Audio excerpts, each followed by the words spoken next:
Hello नमस्कार. आमच्या आहोने आज मागवला आहे टायर प्रेशर गेज. हे 4 व्हीलर 2 व्हीलरचे जे टायरची हवा असते ते प्रेशर मोजण्यासाठी असतं. तर हे आपल्या लेडीजच्या तर काही कामाचं नाही, त्यांच्या कामाचं आहे. पण फ्लिपकार्टवरनं ऑर्डर केलं तर म्हटलं तुमच्यासोबत शेअर करावं. ज्याच्या कोणाचा उपयोग असेल तेही मागवतील. मग बघा कसं आहे ते काहीतरी अशा प्रकारचं असतं. टायर प्रेशर चेक करायचं. चला आता घरात खूप सारे लोणी साठली होती, त्यापासून घरगुती आपण साजूक तूप कसं बनवायचं ते बघूयात.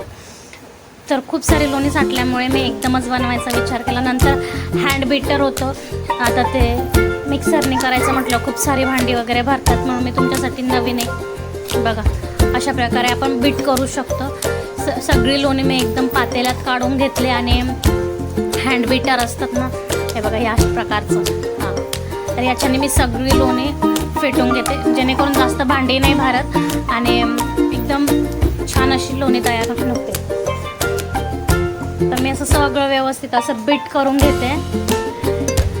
पातेलं जाम गोल गोल फिरत होतं, म्हणून निर्मला म्हटलं ते पकड आणि असं एक सारखं बीट करून घ्यायचं, जेणेकरून लोण्याचा अख्खा गोळा निघतो.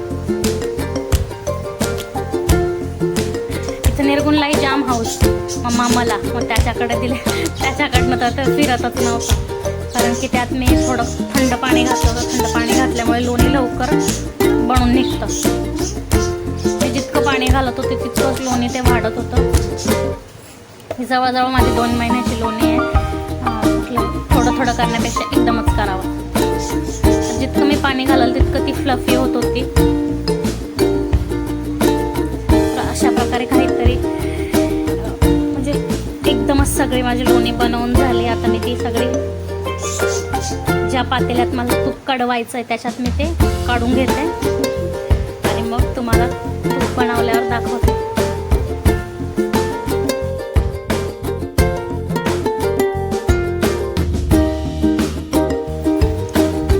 हे बघा कसली घट्ट अशी लोणी तयार झाली. त्याच्याने जास्त बघा भांडे नाही भरले, काहीच नाही भरलं.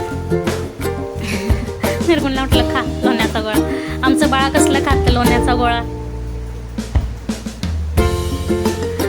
तिथं मी आता असं सगळं लोणी काढून घेते आणि नंतर मी ती फ्रीजमध्ये ठेवली, वेळ नव्हता म्हणून. आणि मग मी दुसऱ्या दिवशी तिला बनवायला घेतलं. दुसऱ्या दिवशी बनवायला घेतल्यावर बघा ती कसली कडक एकदम झाली होती आणि मग हळूहळू ती मेल्ट होत होती.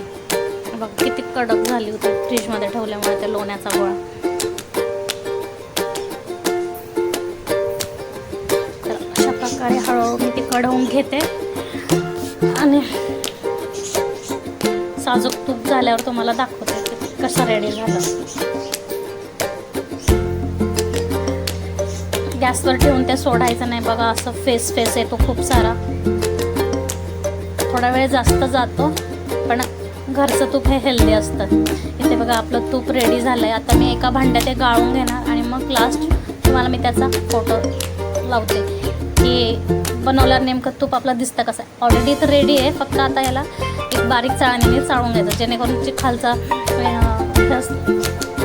बघा ते तूप रेडी झालं आहे. मस्त गाळून घेतलं आहे, त्यातली बेरी वेगळी झाली आणि हे आपलं साजूक तूप रेडी. थोडी मेहनत लागते, पण घरचं खावं आणि हेल्दी राहावं. कसं झालं कमेंटमध्ये नक्की सांगा. आणि अशाच छान छान व्हिडिओ पाहण्यासाठी लाईक, शेअर आणि सबस्क्राईब करा. बघा किती रवाळ झालं आहे तूप, तुम्हाला मी एकदा दाखवते. दाणेदार एकदम जाड रव्यासारखं असं तूप पाहिजे.